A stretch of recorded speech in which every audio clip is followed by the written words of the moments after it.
Hello, we're reading from one of my favorite novels, one of the best novels ever written, 1984, and um, one of the most relevant novels for our time, and for my community, most relevant novels of my whole life. So, the party said that Oceania had never been in alliance with Eurasia. He, Winston Smith, knew that Oceania had been in alliance with Eurasia as short a time as 4 years ago. But where did that knowledge exist? Only in his own consciousness, which in any case must soon be annihilated. And if all others accepted the lie which the party imposed, if all records told the same tale, then the lie passed into history and became truth. Who controls the past, ran the party slogan, controls the future. Who controls the present controls the past. And yet, the past, though of its nature alterable, never had been altered. Whatever was true now was true from everlasting to everlasting. It was quite simple. All that was needed was an unending series of victories over your own memory. Reality control, they called it, in Newspeak and Doublethink. Stand easy, barked the instructress, a little more genially. Winston sank his arms to his sides and slowly refilled his lungs with air. His mind slid away into the labyrinthine world of doublethink. To know and not to know. To be conscious of complete truthfulness while telling carefully constructed lies. So powerful. To hold simultaneously two opinions which canceled out, knowing them to be contradictory and believing in both of them. To use logic against logic. To repudiate morality while laying claim to it. To believe that democracy was impossible and that the party was the guardian of democracy. To forget whatever it was necessary to forget, then to draw it back into memory again and at the moment when it was needed, and then promptly to forget it again, and above all, to apply the same process to the process itself. That was the ultimate subtlety, consciously to induce unconsciousness and then once again to become unconscious of the act of hypnosis you had just performed. Even to understand the word doublethink involved the use of doublethink.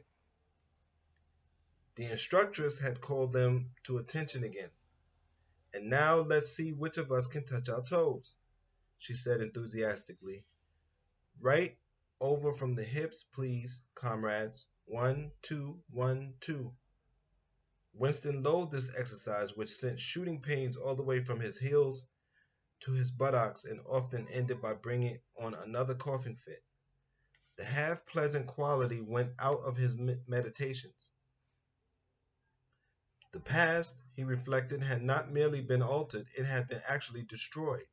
For how could you establish even the most obvious fact when there existed no record outside your own memory? He tried to remember in what year he had first heard mention of Big Brother. He thought it must have been at the same time in the 60s, but it was impossible to be certain. In the party histories, of course, Big Brother figured as the leader and guardian of the revolution since its very earliest days.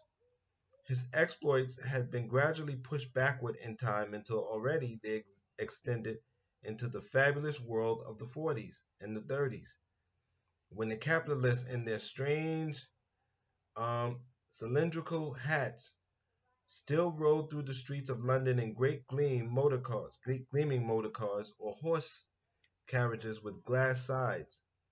There was no knowing how much of this legend was true and how much invented. Winston could not even remember at what date the party itself had come into existence. He did not believe he had ever heard the word ingsoc before 1960, but it was possible that in its old speak form, English socialism, that is to say, it had been current earlier. Everything melted into mist. Sometimes, indeed, you could put your finger on a definite lie. It was not true, for example, as was claimed the party history books, that the party had invented airplanes. He remembered airplanes since his earliest childhood, but you could prove nothing. There was never any evidence.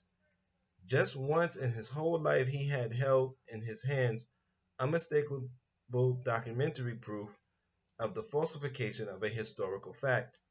And on that occasion, Smith screamed the shrewish voice from the telescreen. 6079 Smith, W.